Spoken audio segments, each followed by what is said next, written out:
जो पर्यटन स्थल है, ऐतिहासिक धरोहर स्थल है, उस पर सरकार को, जिला प्रशासन को उसको संज्ञान लेकर उसको चिन्हित करके उसका विकास करना चाहिए।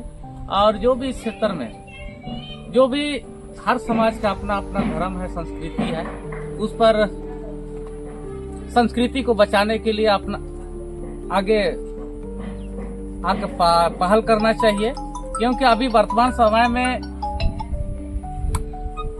इस क्षेत्र से संस्कृति लुप्त हो जा रहा है। संस्कृति लुप्त होने के चलते यहाँ का जो युवा पीढ़ी है वो भटक जा रहा है। अगर संस्कृति का विकास होगा तो ऑलरेडी क्षेत्र का विकास होगा, पर्यटन स्थल का विकास होगा। संस्कृति का विकास करेगा कौन?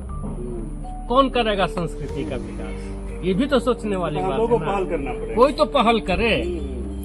संस्कृति के विकास के लिए चिंतामणि जी बताएं, क्या आपके तरफ से क्या योगदान रहेगा, बताएं। मेरे तरफ से यही कहना है, संस्कृति का विकास, जैसे हमारे पूर्वज लोग संस्कृति को बचा के रखे थे, लेकिन अभी नए नए लोग जो आ रहे हैं, हम लोग के नए लोग आ रहे हैं, वे लोग संस्कृति को बिल्कुल भूलते जा रहे हैं। तो हमें इसको बचाने के लिए जो पुराने जो कार्यक्रम हम लोग, जैसे बहुत ऐसे कार्यक्रम है, कर्मा हुआ, जितिया हुआ, जब कुछ भी ऐसा कार्यक्रम होता है, तो उसमें हम लोग को संस्कृति बचाने के लिए अपना जो हम लोग करते हैं, पूजा पाठ से लेके जो ढोल नगाड़ा, वो सबको हम लोग को हर समय करते रहना चाहिए। ठीक है, लेकिन आजकल लोग सब सरकार पे डिपेंड है कि हाँ आज पूजा करना है, रोड में चंदा मांगेंगे, सरकार से ये करेंगे, कुछ भी हो गया तो ब्लॉक जाएंगे।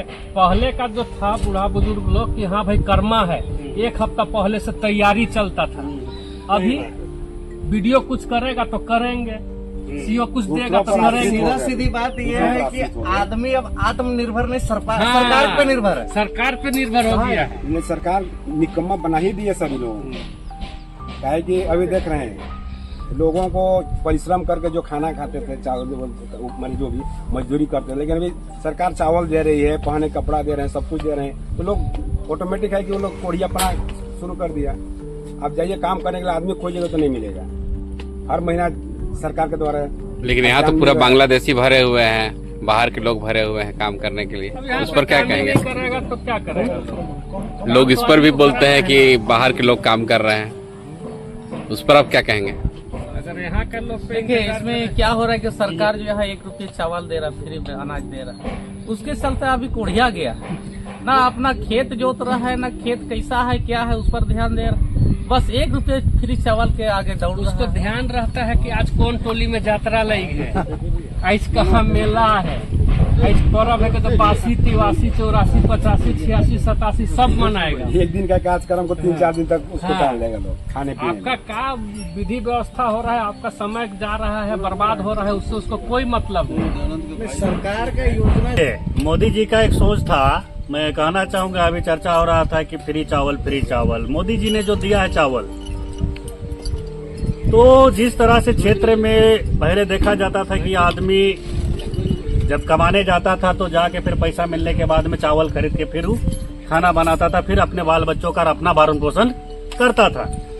लेकिन अभी जिस तरह से उनका कमिटमेंट है कि भाई 2029 तक कोरोना काल से जो चल रहा है, फ्री राशन का बात मैं करूंगा, फ्री राशन मिल रहा है हमारे ग्रामीणों को, तो एक बहुत बड़ा राहत मिल रहा है। ग्रामीण इसको समझ नहीं रहे हैं कि आपको जो आप पसीना से कमाते थे और उस पैसा से आप घर का राशन खरीदते थे, वो राशन का बचत होगा, क्योंकि मैं फ्री राशन दे रहा हूँ। और जो पैसा से आप चावल राशन खरीदते थे, उस पैसा से आप उसको या तो बैंक बैलेंस बचा सकते हैं या भविष्य में कुछ करने के लिए आप कर सकते थे। लेकिन यहाँ गलत हो रहा है, यहाँ लोग नहीं समझ पा रहे हैं। यहाँ पे सबसे बड़ा कारण क्या है इसका? नशा। लोग सरकार से इतनी ज्यादा राशि, चाहे फ्री राशन जो मिल रहा है, लेकिन लोग समझ नहीं पा रहे हैं ना। तो आज जिस तरह से सहायता राशि मिल रहा है, लोग बहुत आगे बढ़ जाएंगे। लोग आज क्या कर रहे हैं, लोग नशापान में उतरने के बाद में खाने तक का चावल को भी बेच के वो दारू पी जा रहे हैं। जब दारू पी जाइएगा आप, उसके बाद तो आपका दारू पीने के बाद में आपका मति खराब होने के बाद आप किसी भी प्रकार का सोच विकसित नहीं होगा। फिर वहीं पे आप खराब क्या हो रहा है, अभी सांस्कृतिक का भी बात हो रहा था। सांस्कृतिक विरासत में हम लोग जाते हैं, देखिए सांस्कृतिक विरासत अभी हम नशापान करेंगे तो निश्चित रूप से हम वहीं पे खत्म होगी। हम ही खुद अगर हम गार्जियन हैं और हम अपना संस्कृति को, अपना जो पूर्वज हमको बता के गए हैं उसको हम नहीं निभाएंगे तो आने वाले पीढ़ी कैसे निभाएंगे। मैं बताना चाहूंगा कुछ राज्य ऐसे हैं कि कुछ बच्चे को अगर स्कूल भी ले जा रहे हैं, मैं मंदिर का बात नहीं कर रहा हूँ, मैं अन्य धर्म का भी बात कर रहा हूँ, लेकिन जिस धर्म को मानते हैं तो यदि माँ पापा जा रहे हैं उनके तो अपने बच्चों को भी ले जाते हैं ताकि उनको उससे सीख मिले। तो हम सबों को पहल करने की आवश्यकता है और दूसरे पे निर्भर न रहते हुए अपने संस्कृति को बचाने के लिए आत्मनिर्भरता के साथ में मिलजुल कर उसके लिए हम सबों को प्रयत्न करने की आवश्यकता है। आजकल के युवा, पहले हमारे घरों में शादी ब्याह होते थे तो ढोल नगाड़ों के साथ में शहनाई की गूंज बजती थी और आज उसका रूप डीजे ले लिया है। इसका मुख्य कारण यह है कि आज के युवा पारंपरिक वाद्य यंत्र को सीखना ही नहीं चाहते। इसलिए नहीं सीखना चाहते हैं कि उन्हें लोग हे दृष्टि से देखेंगे। आज लोग मॉडर्न होना चाहते हैं, युवा मॉडर्न होना चाहता है, जिसके कारण उससे, उस वाद्य यंत्र से और उस संस्कृति से दूर होते चला जा रहा है। क्योंकि उस संस्कृति से जुड़ने से वे अपने आप को हे दृष्टि से देखते हैं। बल्कि आज सरकार को ये होना चाहिए, जगह जगह इसका पाठ्यक्रम में ये वोकेशनल कोर्स होना चाहिए। हमारे संस्कृति में शहनाई की गूंज, नगाड़ों की गूंज, इन सबको का वोकेशनल पाठ में होना चाहिए ताकि ये शुरू से ही पढ़ाया जाए इस बात को कि ये हमारी संस्कृति में है। तब अपने आप को युवा है दृष्टि से नहीं देखेंगे। साथ साथ जब वोकेशनल ट्रेनिंग होगी और वोकेशनल जब पढ़ाई होगी तो लोग को इससे रोजगार भी मिलेगा और जब रोजगार मिलेगा तो लोग अपने आप को है दृष्टि से नहीं देखेंगे और युवा और ये संस्कृति हमारी बची भी रहेगी। युवा को रोजगार भी मिलेगा और सरकार को चाहिए कि ये वोकेशनल ट्रेनिंग सेंटर खुले ताकि लोगों को रोजगार इससे मिल सके। हमारे यहाँ संस्कृति विलुप्त इसलिए हो रहा है कि जितने भी परंपरा, पहले का परंपरा अखड़ा था, अखड़ा उठ गया और कोई भी खेल कूद, कर्मा था, जितिया था, इस सब को भूलते जा रहे हैं। सरहुल था, वगैरह वगैरह सब को भूलते जा रहे हैं। अभी रोपा के बाद कदलेता होता था, पहान अपना पूरा गांव वाला लोग मिलकर कदलेता करता था, वो भी कदलेता नहीं करता है। और जो एक ठो प्रकृति जो मच्छर जो होता है ना, मच्छर अभी बहुत कटता है, तो अभी कदलेता में पहान ऐसा पूजा करता है गांव का, तो वो प्रथा को भी छोड़ दिया।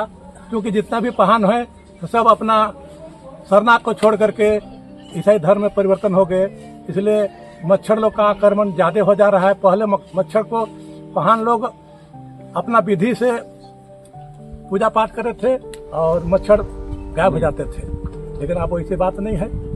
इसलिए बहुत सारा परंपरा हम लोग का लुप्त होते जा रहा है। और मेन चीज मैंने हमारे गांव देहात के बुजुर्ग पहान पुजार लोग का मैंने घटना समाज में मैंने घट जाना, ये बहुत बड़का बीमारी है। जो था तो जितने बुजुर्ग लोग, चाहे जो पुराना नाच गान था उसको हम लोग भुलाते जा रहे हैं। इसी के चलते जो ईद मेला जो लगता था वो खत्म हो जा रहा है। पुराना जो सांस्कृतिक था, जो गान बजान था, अपना वाद्य यंत्र वो अपना से बजाते थे, अपने से नाचते थे, उसमें आदमी लोग को थोड़ा प्रभावित रहा। अभी डीजे बाजा और अनपट होके वो अपना जो सांस्कृतिक जो बाजा चाहे गाना को छोड़ दिया लोग, यही सब में मैंने ईद मेला भी उठते जा रहा है।